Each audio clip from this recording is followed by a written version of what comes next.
Okay, good morning बच्चों।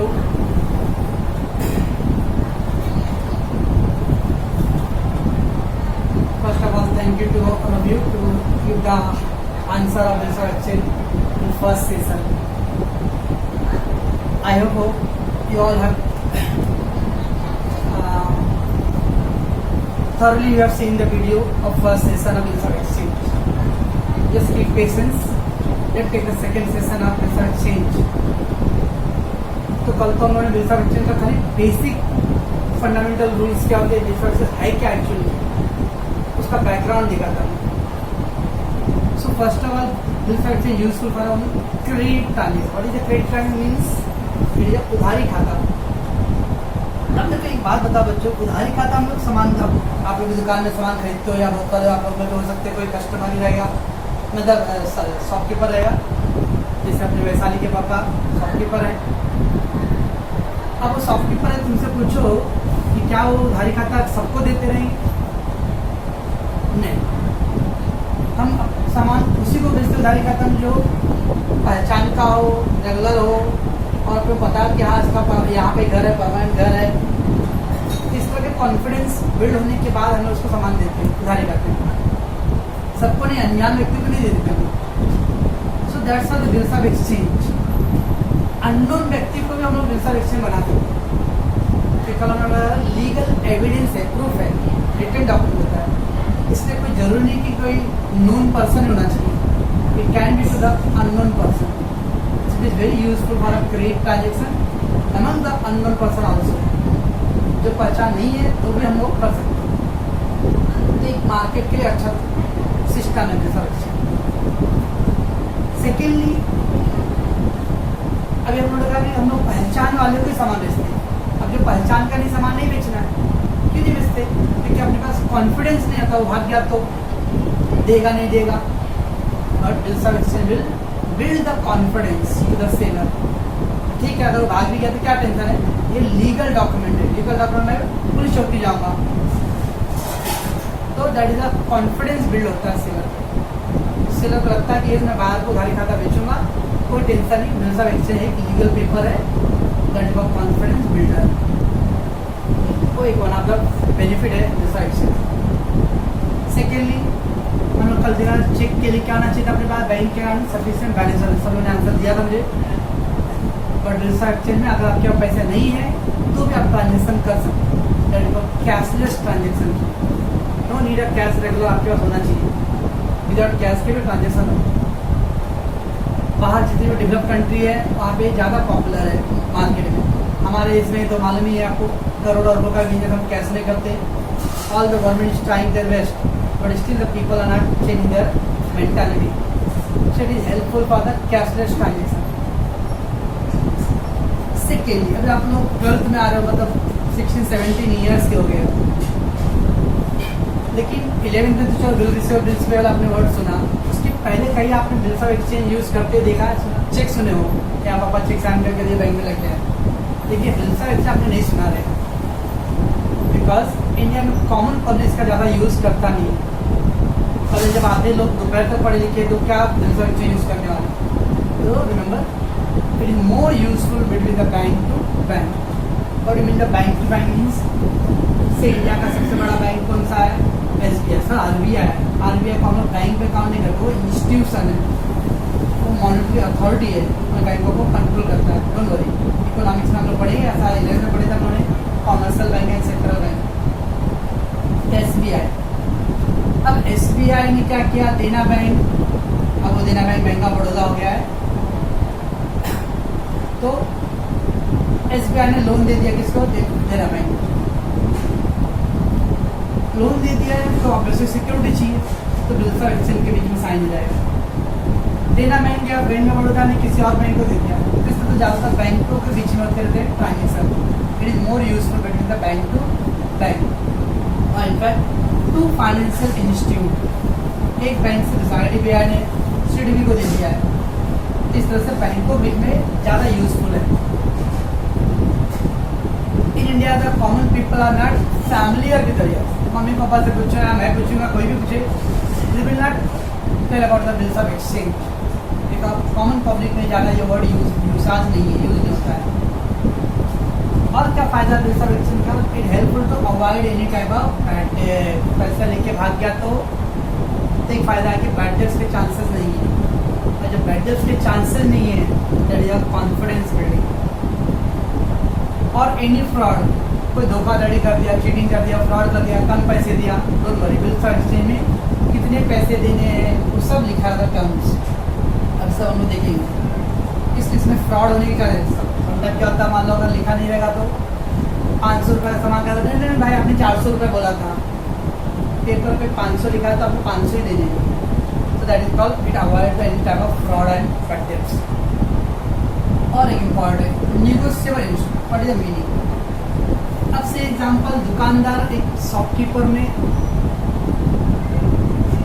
1000 रुपये का सामान कस्टमर को बेच दिया, पर कस्टमर बोला भाई मैं 2 महीने के बाद पैसे दूंगा। Shopkeeper is a part of retailer है, रिटेलर कस्टमर को सामान बेच रहा है, चेन ऑफ डिस्ट्रीब्यूशन। शॉप के रिटेलर को भी किसी से लेना है, किससे लेना है? होलसेलर से लेना है। होलसेलर बोले भाई पैसे दो, ये बोले भाई मैंने तो अपने कस्टमर को उधारी बेचा, 2 महीने बाद देना है। अब होलसेलर मान लो समाप्त होलसेलर क्रेडिट नहीं, पर कुछ लोग फोर्स करें भाई कि आपको इसको पैसे देना पड़ेगा तो फिर दुकान बंद करो। तो आप क्या कर सकते हो? ये जो कस्टमर ने आपको बिल्स ऑफ एक्सचेंज बिल बना के दिया था वो बिल आप होलसेलर को दे सकते हो। That is called negotiable instrument, transferable. ये बिल होलसेलर के ऊपर भी कौन होता है भाई? प्रोड्यूसर आता है। प्रोड्यूसर को पैसे चाहिए, होलसेलर चाहे तो ये बिल क्या कर सकता हो? प्रोड्यूसर को दे सकता है। इसका मतलब ये बिल्स ऑफ एक्सचेंज जो एक फायदा क्या है? Transferable.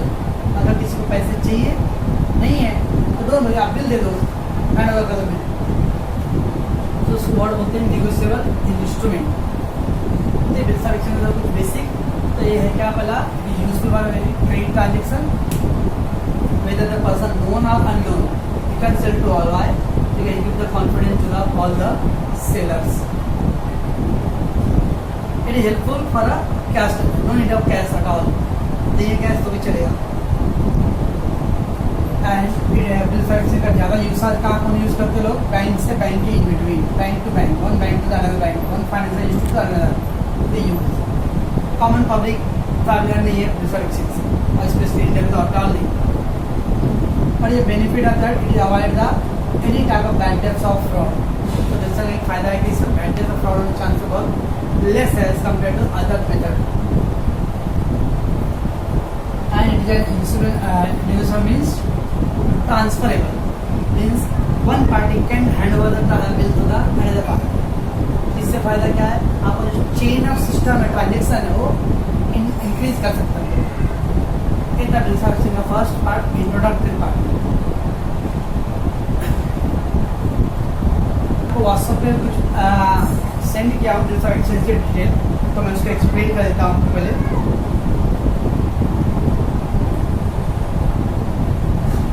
So first point is that bills of exchange is an instrument to provide the confidence amongst all the dealer to the credit. Already said that it is a credit transaction and dealer मतलब seller. It brings the confidence among the dealer. एक विश्वास जगता है कि पैसे मेरा भाग के नहीं जाएगा, कोई लेके नहीं जाएगा, बैठ से नहीं जाएगा।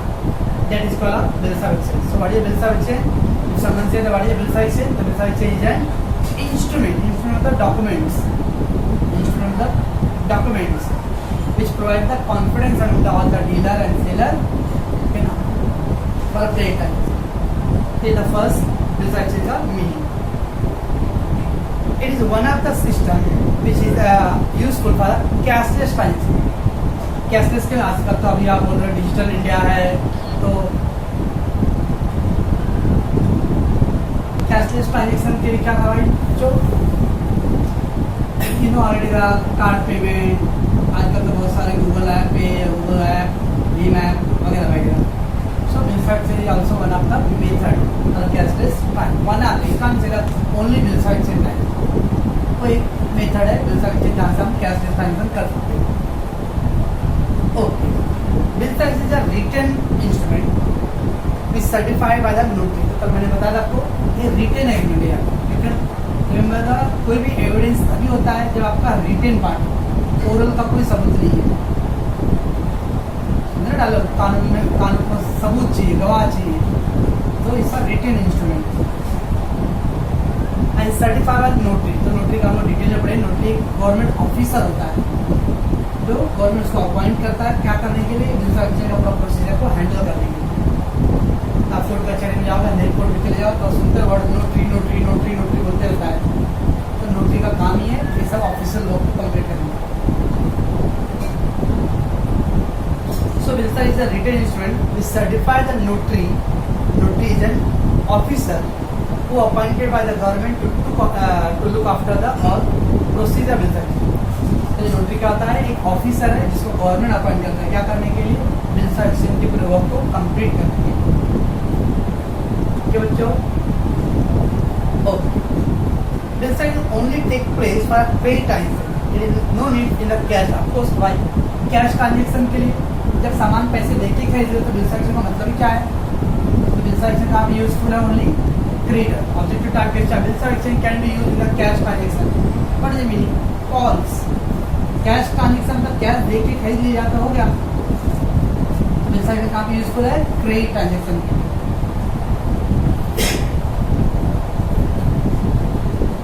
It is very useful to avoid the bad debts or delay in payment. Yes, I said already. Avoid the bad debts of fraud or delay payment. Delay payment means what? कभी कभी देखते ना कोई पार्टी में कल दूंगा, परसों दूंगा, 10 दिन के बाद दूंगा, रोज आजकल कर रहे हैं। इससे एक फायदा है कि आपका जो डेडलाइन पे लिखा हुआ है वो डेडलाइन पे पेमेंट करने, तो दैट इज पेमेंट डिले भी नहीं होता है, ऑन टाइम पेमेंट हो जाता है।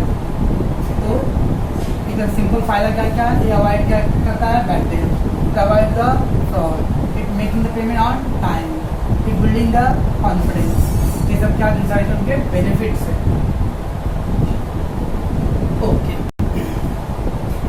Other point, it is a negotiable instrument. Negotiable means transferable instrument, it can be transfer from one party to the other. It is a legal evidence drawn made by the drawer, that is seller, on the drawee, that is buyer, for the creditor. What is a drawer drawing? Just keep it, we will do later, don't worry. So first it is legal evidence। legal evidence मतलब एक कानूनी सबूत है। अगर एक party ने दे दिया पैसे तो आप उस पेपर को ले जाके आप पुलिस चौकी में आप कोर्ट में जा सकते हो, तो that is called legal evidence. अब वो ड्रावर ड्राविंग क्या आपको देखने के बाद,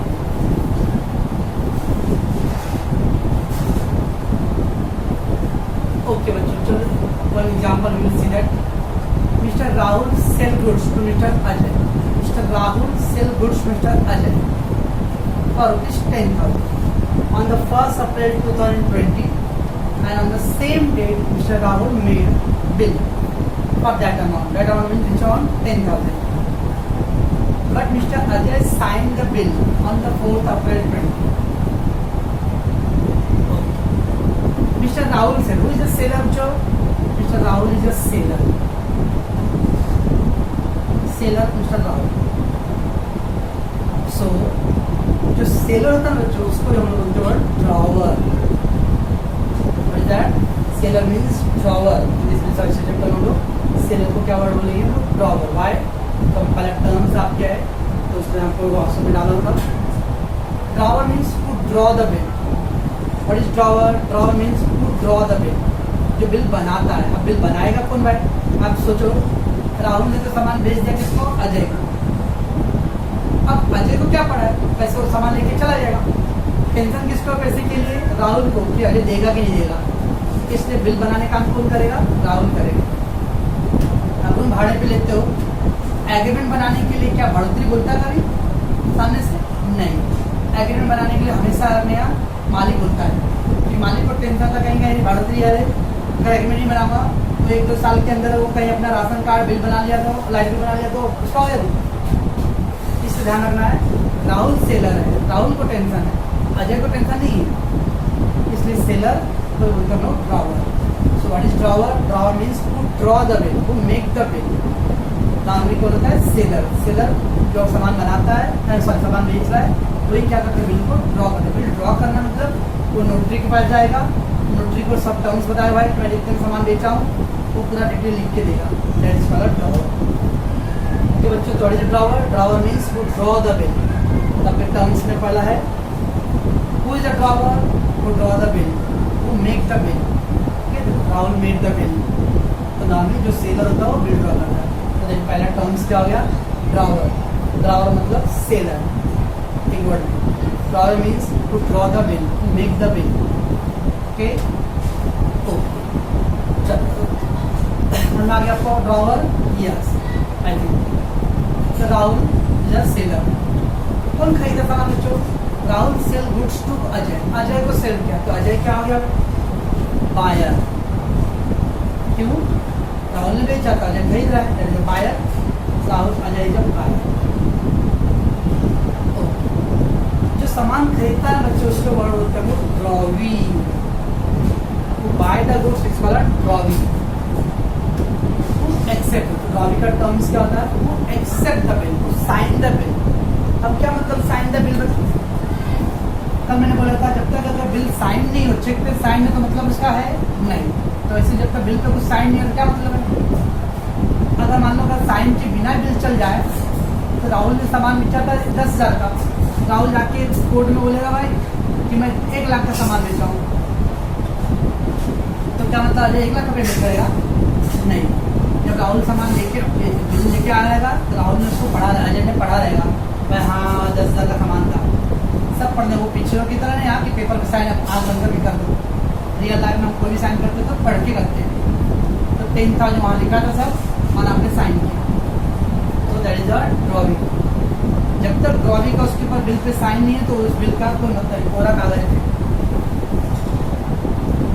सो that is what is a drawee? Drawee who sign the bill, who accept the bill, signing the bill और एक्सेप्टिंग द बिल।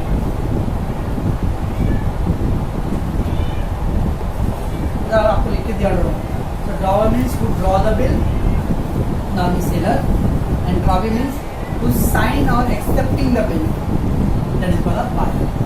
चलो क्लियर है बच्चों? Drawer and drawee. ड्रॉवर मतलब सेलर, मुझे कुछ नहीं आ रहा है, ड्रॉवर मतलब seller and drawing means buyer.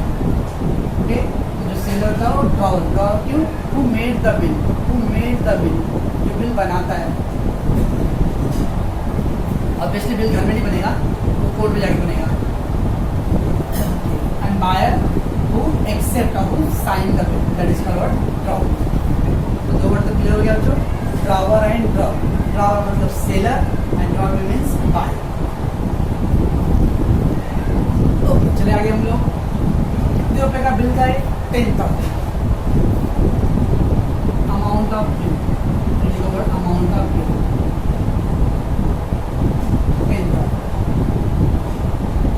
अब अगर मैंने मान लो बिल लिख दूँ, उस पर लिखूँ राहुल अजय से कुछ पैसे लेना है। अब बच्चों को बताओ मेरे को कुछ पैसे लेना है, व्हाट इज मीनिंग है कुछ पैसे लेना? कितना पैसे लेना है भाई? अगर ऐसा लिख दूँ मैं कुछ पैसे लेना है, कुछ सर्टेन अमाउंट लेना है, कितना लेना है कुछ फिक्स नहीं रहेगा, तो क्या रहेगा? हमें झगड़ा लेना नहीं? यस। कितना पैसे लेना है भाई? इसका हमेशा अमाउंट कितना है जिसमें फिक्स रहना चाहिए, सर्टेन अमाउंट फिक्स होना चाहिए। Okay, that is amount of bill. This term is called amount of bill. Okay, अब मेरे को एक बताओ वर्ड, ये बिल कब बनाया है राहुल ने? On the same date Rahul made the bill. On the same date, which date mean क्या बना रहा है बिल? यस, 1 अप्रैल को जिस दिन सेल किया है वही डेट पे दिया था। On the same date Rahul made the bill. ऐसा कोई जरूरी नहीं कि ऑन द सेम डेट होता है, आगे पीछे भी हो सकते हैं, ठीक है ना? पर यहाँ का अपने सामने दिया एग्जाम्पल में on the same day, that is the 1 April 2008 made bill. तो बच्चों जिस दिन बिल बनता है ना उस दिन को बोलते हैं लोग date of bill. Date of bill, date of bill. जो बच्चे लोग मैथ्स वाले रहेंगे तो लोग और अच्छे समझना, क्योंकि उनको मैथ्स में भी रहेगा। हम उस पर अगर चैप्टर सिलेबस चेंज नहीं हो रहा है, ठीक है ना? अकाउंट वाला को चाहिए समझना ही है, लेकिन मैथ्स वाले में भी हिस्सा रहेगा सब में। So date of bill, date of bill means the day when the bill is drawn. जिस दिन बिल बनता है उस दिन को बोलते हैं हम लोग डेट ऑफ बिल। ओके, अब मान लो उसने फर्स्ट राहुल ने बिल बना दिया 1 अप्रैल। हो सकता है जाके अब क्या करेगा, वो बिल जाके राहुल अजय से साइन करवाएगा। जरूरी नहीं कि अजय उस दिन मिल जाए, हो सकता है राहुल भी शाम हो गया, थक गया, बोला भाई कल जाऊंगा, ये अजय बाहर चला गया है। अब देखो बट द मिस्टर अजय ने बिल कब साइन किया है? 4 अप्रैल को साइन किया है, 4 अप्रैल बिल साइन।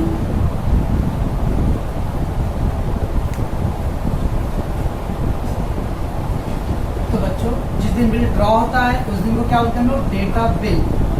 और जिस दिन बिल साइन करते हैं हम लोग उस दिन को बोलते हैं date of acceptance.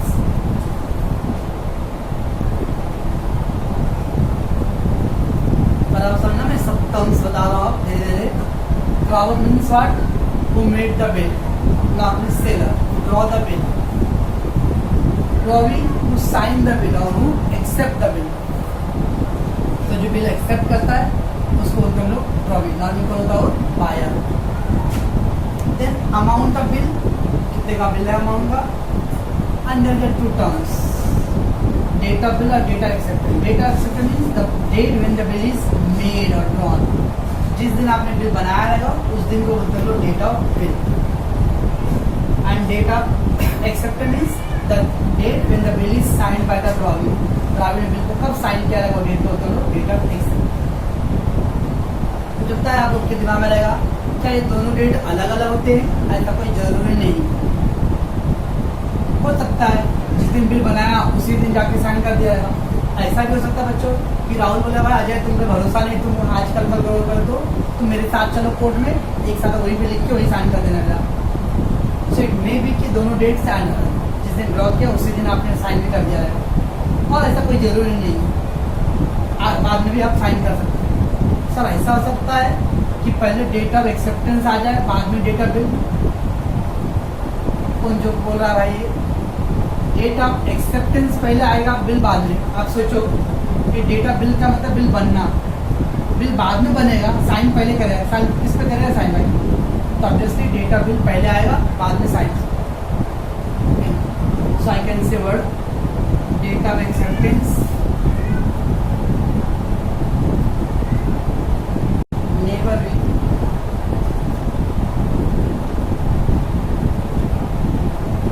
Before the date of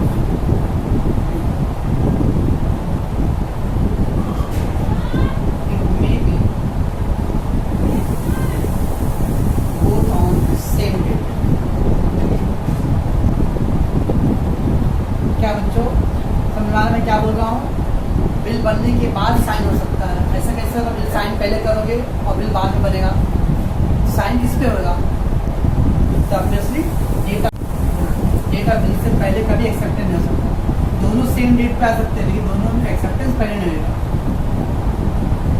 सो मुझे 4 टर्म पे लगना आपने क्या है? First drawer.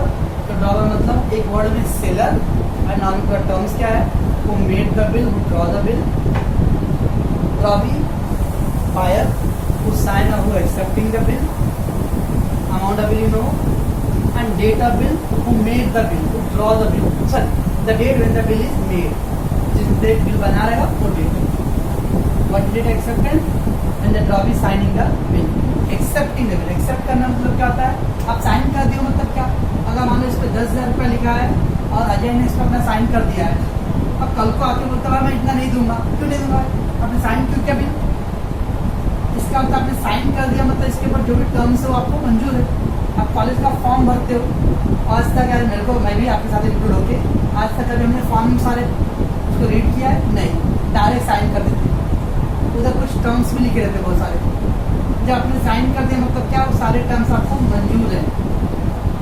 तो ऐसे जब बिल में साइन हो गया तो उसमें कितना अमाउंट लिखा है वो आपने एक्सेप्ट किया। That's what is word date of acceptance. Okay बच्चों, और क्या इम्पोर्टेंट था कि कभी भी डेटा एक्सेप्ट आपके डेटा बिल से पहले नहीं आएगा। दोनों सेम डेट पे हो सकता है और acceptance never come before the. Okay बच्चों, तो हमने अभी तक क्या कर लिया है? Drawer, drawee, date of bill and date of acceptance. Let's go to the next point, terms है। Terms that is your period. Means जो डील हुआ रहेगा दोनों पार्टी की, जो ड्रावर एंड ड्रावी, मैं पेमेंट कितने दिन के बाद होगा, 10 दिन बाद दूंगा, 2 महीने के बाद दूंगा, 4 महीने बाद दूंगा। तो जो टाइमिंग इनके बीच में एग्री हुआ रहेगा, that is called terms of period. The number of days और number of month after which the payment will be made. जितने दिन का आपने प्रॉमिस किया रहेगा और उनके बीच एग्रीमेंट हुआ रहेगा, obviously that drawer and drawee, drawer मतलब सेलर, ड्रावी बायर, तो उनके बीच में अंडरस्टैंडिंग तो हुआ रहेगा ना भाई। हाँ, अब ड्रावी बोलता रहेगा मैं 5 महीने बाद पैसे दूंगा, ड्रावर बोला नहीं भाई नहीं, मुझे इतना लेट नहीं कर सकता हूँ। तो उनके बीच में जो भी डील हुआ रहेगा कि कितने महीने बाद पेमेंट होगा, तो that is called terms of period. Next है ड्यू डेट। सब लोगों ने ड्यू डेट वर्ड सुना ही रहेगा। लाइट बिल आपने चेक करना, उस पर लिखा था ड्यू डेट, किस दिन पेमेंट करना है। LIC का पेमेंट करते उस पर लिखा रहेगा ड्यू डेट। फीस भरना है, किस दिन पेड करना है, due date. So the date when the actually payment will be made. अभी क्या है ये दोनों, ये तक क्या टाइमिंग। अपने एग्जाम्पल में जो था, कभी अपने बिल बनाया था ऑन द सेम डेट 1 अप्रैल 2020 को। मान लेते कि ड्रावी ने बोला भाई मैं 2 महीने के बाद पैसे दूंगा, तो 1 अप्रैल को तो बिल बना था, that is the date of bill. और 2 महीने के बाद पैसे दूंगा, तो 2 महीने बाद कब पड़ेगा, 1 अप्रैल से 2 महीने कब होगा बोलो, 1 जून को आएगा। ये 1 जून को बोलते हैं ड्यू डेट। सो ये डेट पे एक्चुअली पेमेंट करना है, the date when the actually payment will be made. जिस दिन पे आपको पेमेंट करना है, सर अगर वो उस दिन नहीं दिया तो 2 जून को दिया तो, या 2 जून नो, क्योंकि आप ये जो हमने बिल बनाए ना बच्चों, तो बिल पे सब लिखा रहता है कि कब पेमेंट करना है, क्या नहीं करना है, ठीक है ना। अब अप्रैल में जब बिल बन रहा था, उस दिन आपको जून में क्या होने वाला हो, नोबडी नो। आपको पहले से पता कि 1 जून को नहीं देगा पैसे। अगर आपको पहले से मालूम होगा कि नहीं देगा, तो आप बिल बनाओगे ही नहीं ना। ओके, ये आप लोग समझना है बच्चों। तो आप जब अप्रैल में पेपर बना रहे हो, you can't know about the what is happening, what will be happen in the future, that is on June. Remember, आप ये लिख रहे हो कि भाई मैं 1 तारीख को बिल परचेज का सेल कर रहा हूँ, 2 महीने के बिल है। इस 1 तारीख से 2 महीने के हिसाब से कितना आएगा, 1 जून आएगा। अब 2 महीना हो गया, 2 महीने के बाद तो वो 3 तारीख को देगा, 4 तारीख देगा, वो बात की बात है। बट नॉर्मली पेपर के हिसाब से कब पेमेंट पड़ेगा, 1 जून को। That is called due date, the date when the actual payment will be made। बच्चों अब बराबर समझ लीजिए, हमारे जो कानून की किताबें हैं ना, अभी आजकल के बच्चों को लगे थोड़ा ऑकवर्ड लगेगा, और मेरे को भी लगता है बहुत कुछ, जैसे यहाँ पे भी है। अब मान लो बिल के हिसाब से कितना हो रहा है, 1 जून। बट जो मैंने बोला आपको कि 2 महीने के बाद वो ना, तो ड्रावर जानता है कि मेरा क्या हालात होगा, कि ड्रॉवी को भी नहीं मालूम। जिससे आप भी लोग ले लो, 15 मार्च से पहले आपको मालूम था कि लॉकडाउन हो जाएगा। अब सोचो कुछ लोगों ने प्रॉमिस किया रहेगा कि 10-20 अप्रैल या 25 मार्च को पेमेंट करना है। अब तो 22-23 तारीख को लॉकडाउन हो गया, तो उसके बाद तो बंद पड़ गया, तो ये नहीं बेच सकता। तो ऐसे 1 जून के बाद तो गवर्नमेंट क्या करता है, ड्रॉवी को थोड़ा सा एक्स्ट्रा एज मतलब बेनिफिट देता है। They giving the extra time that is provided by the government, that is called grace period। जैसे आपने ग्रेस वर्ड सुना है कुछ, ग्रेस मार्क्स बच्चों को प्रमोट होने के लिए 30 आया है, 5 मार्क्स प्लस करके रेट, तो ग्रेस मार्क्स 35 मार्क्स का ग्रेस प्रमोट। वैसे grace period extra time given by the government to the drawing, इसको मिलता है ड्रॉइंग। तो ठीक है, आपका डेट ऑफ बिल आ रहा है 1 जून को, बट डोंट वरी, आपको और कुछ एक्स्ट्रा टाइम, कितना एक्स्ट्रा टाइम मिलेगा, it is 3 days। Next, it is 3 days extra than the actual terms। It means हमारा ड्यू डेट क्या था, जिस दिन पेमेंट होने वाला है। लेकिन मान लो आपके जो टाइमिंग के हिसाब से जितना आ रहा है, उससे 3 दिन उसको और एक्स्ट्रा मिले। जैसे अपने केस में 1 जून था ना, 1 जून प्लस 3 डेज कितना आएगा बच्चों, 4 जून। इसका मतलब कानूनी तौर पर 4 जून को पेमेंट होगा। अब सुनो, इंसानियत के नाते तो मिस्टर अजय को 1 जून को पैसे दे देना चाहिए, लेकिन अगर मान लो 1 जून को नहीं दिया तो कुछ बच्चे क्या आएंगे, जैसे मान लो राहुल अगर गुस्से में रहेगा 1 जून को नहीं दिया, जाके पुलिस चौकी में चला 2 जून को, बेटा कि कानून में पास अगर 2 जून को जाओ तो कानून कुछ नहीं करने वाला। क्यों कि गवर्नमेंट ने खुद उसको 3 दिन एक्स्ट्रा बोला देने के लिए। तो अगर 1 जून था तो 3 डेज एक्स्ट्रा नहीं 4 जून, दैट मीन्स ट्रॉली को 4 जून को कानूनन तौर पे पेमेंट कर देना है। इसका तो अपना लीगल ड्यू डेट क्या रहेगा 4 जून, 1 जून नहीं। क्यों कि 3 दिन गवर्नमेंट और ट्रॉली को देगा एक्स्ट्रा 4 जून, दैट इज और 3 days for our grace period. अब मान लो 4 जून को पैसे नहीं दे रहा है तब जाके आप पुलिस चौकी जा सकते हो, क्योंकि कानून ने भी एक्स्ट्रा दे दिया था। ठीक है बच्चों, so what is the term मतलब timing gap duration, the number of days number of month जो प्रॉमिस का पेमेंट। ड्यू डेट मतलब फाइनली किस दिन पेमेंट करना है। तो अपने केस में फाइनली कब पेमेंट करना था 4 जून को, 1 जून नहीं। मैंने आपको जब ड्यू डेट बोल रहा था तब मैं ये बताया, लेकिन आपको मैं आप ग्रेस पीरियड बता चुका हूँ। इसका मतलब मेरा ड्यू डेट क्या आएगा 4 जून। ओके, ग्रेस पे ग्रेस मतलब extra time given by the government to the drop. ये 3 दिन आपको एक्स्ट्रा कंपल्सरी देना ही है, 3 दिन से ज़्यादा नहीं, 3 दिन से कम नहीं। It is 3 days extra than the actual terms. Actual term मतलब मान लो आपने यहाँ पे 40 डेज का टर्म रखा था, 40 डेज और 3 दिन और एक्स्ट्रा। आपने 3 महीना रखा था तो 3 महीने रहेगा ही और प्लस 3 डेज और extra, that is called grace period. Okay, now let's come to the public holiday. Holiday तो आजकल आप लोग कर ही रहे हो, आपकी लाइफ में इतना बड़ा हॉलीडे मिल ही गया है और अभी पता नहीं कब तक हॉलीडे है। देखिए यहाँ हम लोग बात करें पब्लिक हॉलीडे। तो रिमेंबर बच्चों, पब्लिक हॉलीडे जब बोले तो हॉलीडे बोलते संडे मंडे वैसा वो नहीं। पब्लिक हॉलीडे इंडिया में 3 ही है, 26 जनवरी, 15 अगस्त एंड 2 अक्टूबर। ये है आपका रिपब्लिक डे, ये आपका इंडिपेंडेंस डे और ये आपका गांधी जयंती। ये 3 कोई बोलते हैं लोग पब्लिक हॉलीडे। क्या बच्चों, और कोई दूसरा हॉलीडे नहीं है। तो इसमें इस चैप्टर में पब्लिक हॉलीडे का क्या काम है कोई बताओ। पहले समझ लो, पब्लिक हॉलीडे इसका 26 जनवरी, 15 अगस्त एंड 2 मई। 3 को छोड़ के बाकी नहीं। यहाँ कोई बोलेगा दिवाली है, होली है, ईद है, क्रिसमस है, वो सब कुछ नहीं। खाली 3 हमारा पब्लिक हॉलीडे है। नेशनल हॉलीडे, राष्ट्रीय त्यौहार बचपन में आता है बच्चों, राष्ट्रीय त्यौहार का नाम बताओ तो होली दिवाली सब बनाएंगे, बट हमारे ये जो 3 पब्लिक हॉलीडे है नेशनल हॉलीडे। अब इसका क्या इसमें कनेक्शन है वो देखते हैं। से बच्चों, किसी ने बिल बनाया 23 नवंबर बिल, 23 नवंबर। अब 23 नवंबर को बिल बनाया, अब 2 महीने के लिए बनाया। तो आप बताओ कि कब आएगा अभी इसका डेट 23 नवंबर है। तो 23 नवंबर से 23 दिसंबर, 23 दिसंबर से 23 जनवरी आएगा। तो 23 जनवरी 2020। कुछ याद है? 3 दिन एक्स्ट्रा ग्रेस पीरियड, तो 23 और प्लस 3 डेज जनवरी। Public holiday. अब क्या होता है, अगर मान लो 3 दिन ऐड करने के बाद में 26 आ गया, तो 26 तो पूरा देश का छुट्टी है, पब्लिक हॉलीडे है।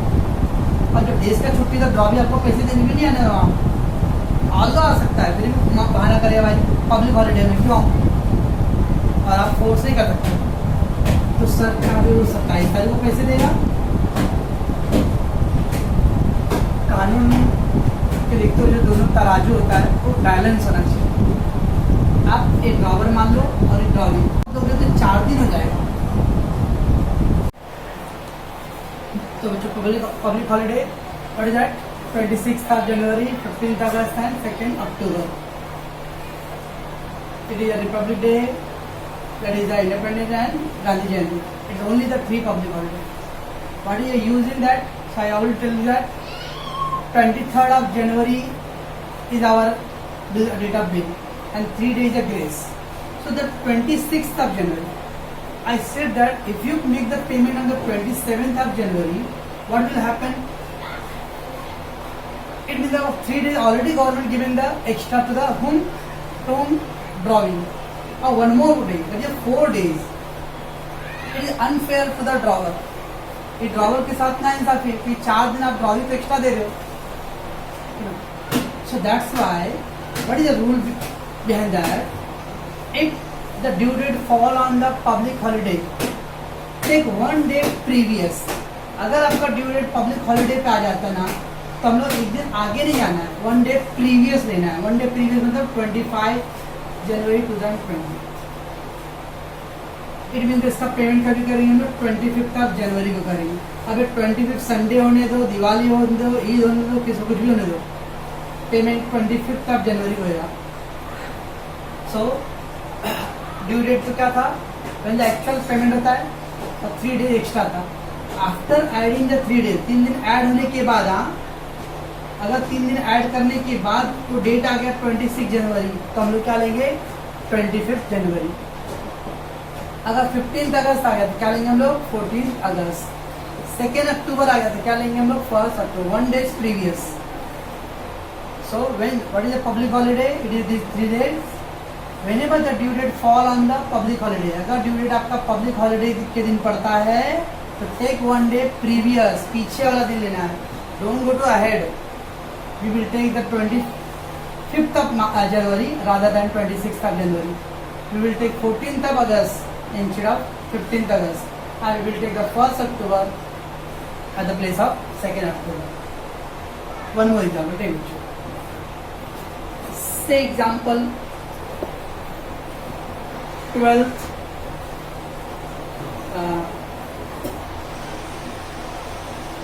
15th May is the date of bill plus 3 month. Example 15th May है और 3 महीने का बिल था, तो 15th May प्लस 3 मंथ कितना है बच्चों 15th अगस्त आ गया.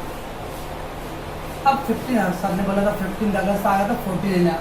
मैंने बोला था 15th अगस्त आएगा, लेकिन अभी वो 3 डेज ऐड कहाँ किए. We have to add the 3 days. Why 3 days is a grace period. ठीक है ना. सो 3 डेज ऐड कर दो, कितना आ गया 18th अगस्त. आफ्टर 5th, मैंने एक दिन पहले करना कब है, जब 15th अगस्त हो. आफ्टर 3 डे ऐड करने के बाद आएगा तो करेंगे. पहले 15th अगस्त तो एक दिन पीछे नहीं करना है. एग्जाम्पल अगर इधर 12th मई होता था प्लस 3 मंथ, तो कितना आएगा बच्चों 12th मई प्लस 3 मंथ 12th अगस्त आएगा. तो मैं आएगा 12th अगस्त. अब 12th अगस्त में 3 डेज ऐड करेंगे, कितना आ गया 15th August. 15 after adding 3 days you got the 15th August. What you will take 14th August. It is called a public holiday. So public holiday means wherever the due date fall on the public holiday, we will take 1 days previous. एक दिन पीछे वाला लेना. यहाँ पे बच्चे क्या गड़बड़ करते हैं, तो महीना ऐड करने के बाद जो आता है अगर वही डेट आ जाता तो पीछे लेते. नो, उसमें 3 दिन ऐड होने के बाद अपना लीगल ड्यू डेट है. ड्यू डेट है ना. ड्यू डेट मतलब the date when the actual payment is made. Okay. और एक्चुअल पेमेंट कब करेंगे, जो आपने टाइम प्रोवाइड किया था टर्म्स, उसमें 3 दिन एक्स्ट्रा ऐड करने के आफ्टर. समझा बच्चों ने क्या बोला, एक सेकेंड और दे लो. से एग्जाम्पल 2 जून.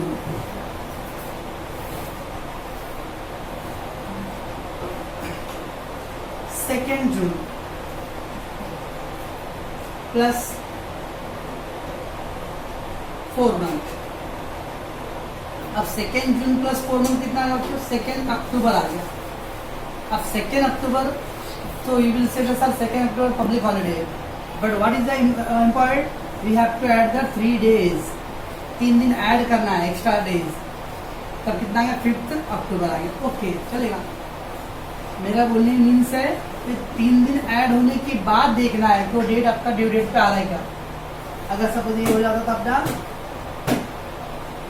29th में और 29th में 30 में 30 में सॉरी 30 मई, अब 30 मई से कैसे होता है बच्चों, 30 मई प्लस 4 मंथ, तो 30 सितंबर आता था, 29 मई, तो 29 सितंबर आया, 29 सितंबर प्लस 3 डेज, कैसे ऐड करोगे, 29 सितंबर प्लस 3, हाँ, तो 29 प्लस 1 करना है, तो जनवरी फरवरी क्या आता है, ये बॉक्सिंग वाला, जनवरी फरवरी मार्च अप्रैल मई जून जुलाई अगस्त सितंबर अक्टूबर नवंबर दिसंबर, तो जो ऊपर का सब कितना है 31, और जो बीच में आएगा वो सब 30, लेकिन फरवरी छोड़कर, तो 29 प्लस 1 30, 2 डेज लेफ्ट है, तो 2 अक्टूबर आएगा। अब बिकॉज 2 अक्टूबर तो we will take what 1 October. Okay बच्चों, this is called a public holiday. So public holiday means ये दिन आ रहा है, अगर आपका due date after adding 3 days, it will fall on the 26th, 15th August and 2nd October. We will take 1 day previous. I hope so it is clear the public holidays. Okay, एक important point, important भी है और थोड़ा debate भी है। क्या है ना कि कुछ कॉलेज क्या करते ना, और 25 दिसंबर को भी बोलते पब्लिक हॉलीडे, मान लो 25 दिसंबर इज क्रिसमस डे, उसको वो लोग बोलते हैं भाई ये भी पब्लिक हॉलीडे में आएगा। Some college, not all college, some college, और बोलते भाई, अब उनका मैं बोलूँ भाई पब्लिक हॉलीडे क्यों ले रहे इसको, क्या कहे राष्ट्रीय त्यौहार है, नहीं भाई क्रिसमस है, तो क्रिसमस है तो कुछ लोग बोले भाई ईद और दिवाली भी लो। लेकिन कुछ कॉलेज का जो आर्गूमेंट्स है कि why we are taking the 15th December, वो लोग बोलते हैं भाई कि ये फिक्स डेट पे आता त्यौहार, इसका फिक्स डेट है। बाकी सब त्यौहार, एक तो गणपति अगस्त में भी पड़ता है, सितंबर में पड़ रहा है, दिवाली नवंबर अक्टूबर में भी पड़ता है, डेट चेंज होता है, लेकिन जो ये क्रिसमस है वो फिक्स डेट पे आता है। ये उनका कॉलेज वाले का, मेरा नहीं। Some college saying that because the Christmas date is fixed, okay, we will take the public holiday. अब मैं इसको क्यों नहीं लेता हूँ, मैं आपको बताता हूँ। अगर आप ऐसा बोलोगे कि ये त्यौहार फिक्स डेट पे पड़ते हैं, तो इंडिया में आप कैलेंडर ढूंढ लो, देखो बहुत सारे त्यौहार आए जो फिक्स डेट पे आने वाले हैं। एग्जाम्पल सबसे इम्पोर्टेंट, आजकल 15 जनवरी को क्या आता है, मकर संक्रांति, पोंगल, ओणम, बिहू, लोहड़ी, ये 15 जनवरी, इनिशियली पहले 14 जनवरी होता था, लेकिन अब 15 जनवरी को हो रहा है। ओके ठीक, 15 जनवरी फिक्स डेट है, why not you are taking this date also. तो ऐसे बहुत सारे डेट है, जो बहुत सारे त्यौहार ऐसे जिसके फिक्स डेट है, but we will not take the on a religious basis, धर्म के त्यौहार के हिसाब से नहीं लेने वाले कि वो क्रिसमस और Diwali. We only take the public holiday, that is 26 January, 15 August and 2 October. बच्चों समझाना बच्चों में क्या बोल रहा हूँ, तो कुछ कॉलेज बोलेंगे बट डोंट वरी, क्या मैं क्लास में पिछले 16-17 साल से ये ले रहा हूँ, चिंता मत लो। तो सम कॉलेज का ये आर्गूमेंट्स है क्यों फिक्स डेट, अगर वो आर्गूमेंट करते हैं तो आप बता सकते हो कि ऐसे बहुत सारे त्यौहार हैं हमारे जो फिक्स डेट पे आते हैं, तो why are not taking this one, so that's why I am not taking this. Majority college they taking only 3, some of the college will tell that 25th December also, okay, but don't worry, we will take only 3 days we are public holiday. So what is the public holiday का means होगा, मेरे पास the public holiday याद रखना, सबसे important 3 days add करने के after, 3 दिन add करने के बाद अगर वो 26 पढ़ रहा है तो क्या लेंगे हम लोग 25, 15 अगस्त पढ़ रहा है तो 14, 2 अक्टूबर तो 1, आफ्टर 3 ऐड, पहले ही आ गया तो नहीं लेंगे, जब 3 ऐड करने के बाद आएगा तो चेंज करेंगे। ओके बच्चों, तो आज हम लोगों ने पब्लिक हॉलीडे तक कंप्लीट कर दिया है। ओके, आई होप सो कि आपको अंडरस्टैंड समझ में आ रहा होगा। कुछ भी डाउट रहा तो आप ऑलरेडी व्हाट्सएप पे आप बता दोगे मुझे। हाँ, एक बच्चों हमने कल एग्जाम का आपको कुछ क्वेश्चन ओरल दिया था मैंने, और आप लोगों ने आंसर भी दिए। शायद मैं कल परसों से आपको ऐसा ग्रुप पे क्वेश्चन नहीं दूंगा, मैं पर्सनली कॉल करूंगा और फिर क्वेश्चन पूछूंगा। क्या था इससे, कुछ बच्चे ऐसे भी होते हैं जो ग्रुप में आंसर है तो वही आंसर को दे देते हैं, they not taking the seriously. तो that's why I will may be call by tomorrow और डे आफ्टर टुमारो, मैं पर्सनली कॉल करके क्वेश्चन लूँगा। ओके, आपको डाउट है तो आप व्हाट्सएप पे डाल देना, मैं आपको बताऊँगा, लेकिन जब मैं क्वेश्चन आंसर करूँगा तो ओरली आपको कॉल करूँगा। ओके ओके बच्चों, आज हम लोग यहाँ पे स्टॉप करते हैं। बाकी नेक्स्ट एपिसोड में।